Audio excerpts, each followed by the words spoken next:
Now before we check out the filter section, let's turn on the two engines and set up the sound which we are going to run through the filter. Engine 1 is set to wavetable. I'll leave it at that. Just change the position to a sawtooth. I'll turn off morphing here so we get a pure sawtooth. Engine 2 will turn on and I'll switch to analog mode. We'll just use oscillator 1, set it to a square wave, adjust its pulse width, and also adjust the fine tune on this engine so we get that nice detuning effect. Let's also bring in some noise. Noise 1 here.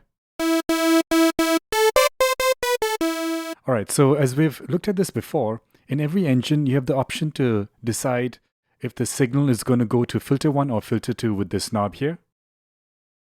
Same in analog as well as in the utility engine.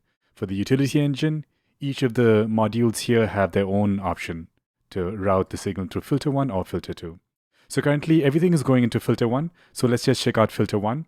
Right now filter 1 is set in multi-mode, meaning we have all these different filter types, from low pass to high pass to band pass to even notch filters. Let's try the low pass 24 dB per octave slope filter first.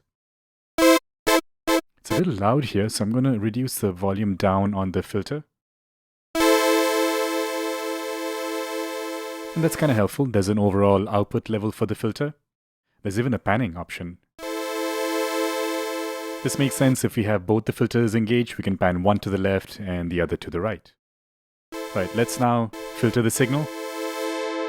So as I bring that cutoff down, we start to hear the sound being filtered.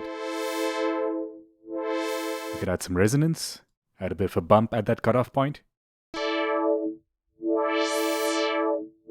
So that's low pass 24 dB per octave. Let's try high pass 12 dB per octave.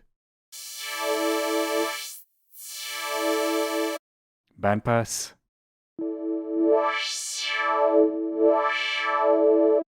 And a notch.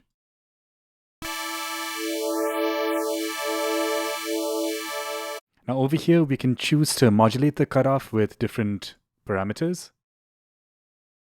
So by default we have the keyboard engaged, so keyboard tracking, meaning as you play higher notes on the keyboard, the filter cutoff opens up and vice versa.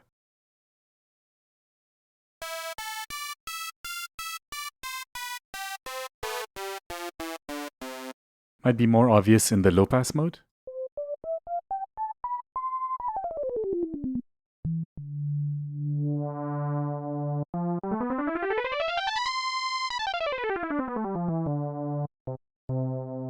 Now eventually we will take a look at the modulation section where we can modulate any of these knobs on the filter, but it's very convenient to have an option to just quickly select a modulator here, like for example LFO1.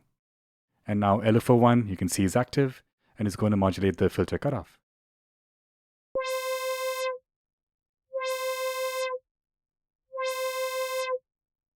Alright, so that's the multi-mode filter, and then aside from that we have a bunch of other filters. Some of these analog model filters like the Jupiter 8 filter.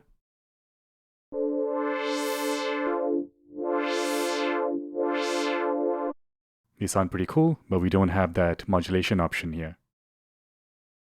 There's this Surgeon filter, which has a very steep slope. We're in bandpass mode right now. You can adjust the overall spread, but it also has a low pass mode. And as you can see, it's a very steep filter there. Another very interesting filter type is a low pass gate. A low pass gate kind of does both. It filters the signal, and it also reduces the overall volume. So let me just disable this modulation option that we set up earlier. And let's listen to this again. So as I'm reducing the filter cutoff, I'm also reducing the volume. So that's a classic low pass gate. But over here we have the option to just do VCA. So basically treat it like a volume control.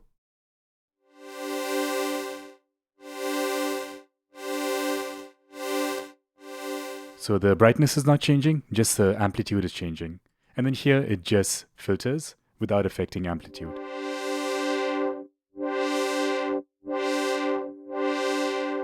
Now to really hear how this time parameter works, we need to set up some modulation on this level parameter here. So let's set up envelope 2. I'll increase the amount here. Let's go into envelope 2. And let's make sure there's no attack and a very short decay. So even though the level is down, the envelope is increasing the level and bringing it back down. Let's switch to the both mode, which is a true low-pass gate mode.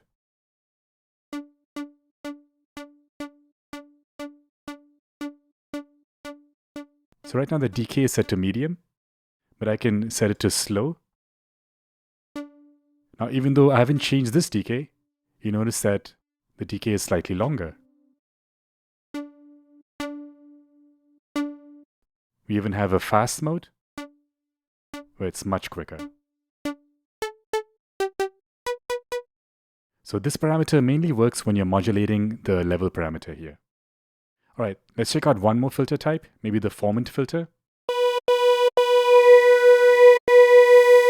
This can be fun to create vowel-like sounds. Usually you need to have the Q factor set to a high level.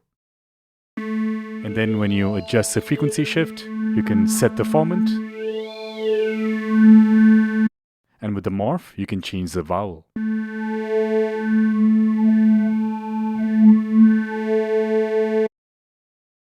Alright, so that is the filter section. You can play around with the other filter types. They all work in a very similar fashion. So we get 2 of these filters. So if I just want to route maybe the noise just to filter 2, we have the option to do that. So filter 1, let's say I'll set to low pass gate. And filter 2, I'll set to this high pass filter.